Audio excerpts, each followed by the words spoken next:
இன்றைய வசனம் சங்கீதம் 118 அதிகாரம் 6 வசனம்.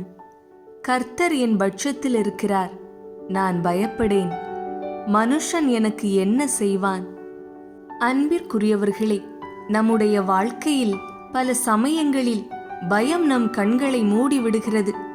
மனிதர்களை குறித்த பயம், எதிர்காலத்தை குறித்த பயம், மரணத்தை குறித்த பயம், கடன் பிரச்சனையை குறித்த பயம், படிப்பு குறித்த பயம், வேலையை குறித்த பயம், பிள்ளைகளை குறித்த பயம், இப்படி ஏதாவது ஒரு விதத்தில் பயந்து கொண்டு வாழ்கிறோம். நம்மை பல எதிரிகள் சூழ்ந்திருக்கலாம். ஆனால் ஆண்டவரின் பார்வையில் நாம் நேர்மையாக உண்மையாக வாழ்ந்தால் நாம் மனிதனுக்கு பயப்பட தேவையில்லை. தேவன் இந்த உலகில் மனிதனை படைத்தபோது பயம் என்றால் என்னவென்று தெரியாத நிலையில்தான் உருவாக்கினார். ஆனால் மனிதனுக்கு கீழ்ப்படியாமை என்ற பாவம் வந்தபோது பயமும் வந்துவிட்டது. ஆதாம் ஆண்டவரிடத்தில் நான் தேவருடைய சத்தத்தை கேட்டு பயந்து ஒளிந்து கொண்டேன் என்று கூறுகிறார். ஒரு மனிதருக்குள் பயம் வரும்போது அவனது திறமைகள், சாமர்த்தியம், சிந்திக்கும் திறன் எல்லாம் குறைந்து போகிறது. ஒரு தேவ மனிதர் இப்படியாக கூறுகிறார்: பயம் வந்து அடிக்கடி கதவை தட்டியது. பயம் வந்து கதவை தட்டும் போதெல்லாம் என்னுடைய நம்பிக்கையை கதவின் பக்கம் அனுப்பினேன். எனது நம்பிக்கை சென்று யார் கதவை தட்டுகிறது என கேட்டு கதவை திறந்தபோது பயத்தை காணவில்லை என கூறுகிறார். ஒரு முறை ஒரு சிறுவனும் தகப்பனுமாக சிறுவனின் பாட்டி வீட்டுக்கு சென்றார்கள். அங்கே அதிக நேரமாகிவிட்டது. திரும்பி வரும்போது இருளாகிவிட்டது.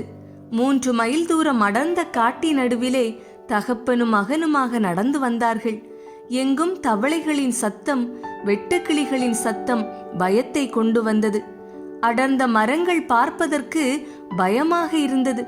அந்த சூழ்நிலையில் பயந்து போன சிறுவன் தகப்பனிடம், நம்மை ஏதாவது பிடித்து விடுமோ என்று பயத்தோடு கேட்டான். தகப்பன் சிறுவனை பார்த்து, பயப்பட ஒன்றுமே இல்லை என்று கூறி சிறுவனின் கரங்களை பிடித்து கொண்டார். மகனே, உனக்கு எந்தவித தீங்கும் நேரிட நான் விடமாட்டேன் என்று அன்புடன் கூறினார். அதன் பிறகு சிறுவனின் பயம் அவனை விட்டு மாறியது. அதுபோல் நம்முடைய வாழ்க்கையில் காணப்படுகிற பயங்கள் மாறும்படியாக கடவுள் நம் கரங்களை பிடித்து கொள்வார். ஒரு முறை இயேசு கடல் மேல் நடந்து வருவதை பேதுரு கண்டபோது தானும் கடல் மேல் நடக்க வேண்டும் என விரும்பினான். ஆண்டவர் அனுமதித்தார். பேதுரு கடல் மேல் நடக்க ஆரம்பித்தான். அலைகளை பார்த்தபோது பயப்பட்டான். பயப்பட்டவுடன் தண்ணீருக்குள் மூழ்க ஆரம்பித்தான். இதை கேட்கிற நீங்களும் ஏதோ ஒரு காரியத்தில் எப்போது பயப்பட ஆரம்பிக்கின்றீர்களோ அங்கே நீங்கள் மூழ்க ஆரம்பித்து விடுவீர்கள். எவ்வளவு பெரிய பிரச்சனை வந்தாலும் பயப்படாதிருங்கள். நம் கடவுள் பெரியவர்.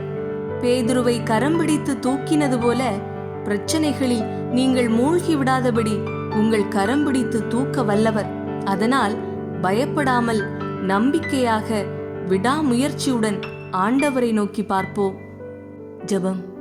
தகப்பனே, பயப்படாதே என்று நீர் கூறிய பிறகும் எங்களால் பயப்படாமல் இருக்க முடியவில்லை. தகப்பனே, மனிதர்களை குறித்த பயத்தினால் ஓடி ஒளிந்து கொள்கிறோம். கடன் கொடுத்தவனை கண்டு ஓடி ஒளிகிறோம். எம்மை அழிக்க நினைக்கும் எதிரிகளை கண்டு ஓடி ஒளிகிறோம். எதிர்த்து நிற்க துணிச்சலின்றி மனதிற்குள்ளே வேதனைகளை அடக்கி வைத்து கொண்டு ஒளிந்து திரிகிறோம். ஆத்திரத்தில் தவறுகள் செய்துவிட்டு தினம் தினம் பயந்து ஒளிகிறோம். இவற்றையெல்லாம் மாற்றும் தேவா. பயமில்லாத நிம்மதியான வாழ்வை எங்களுக்கு தாரும். நேர்மையாகவும் நியாயமாகவும் நடந்து கொள்ள தேவையான துணிச்சலை எங்களுக்கு தாரும். இயேசு கிறிஸ்துவின் நாமத்திலே ஜெபிக்கிறோம் எங்கள் நல்ல தந்தையே. ஆமீன், ஆமீன்.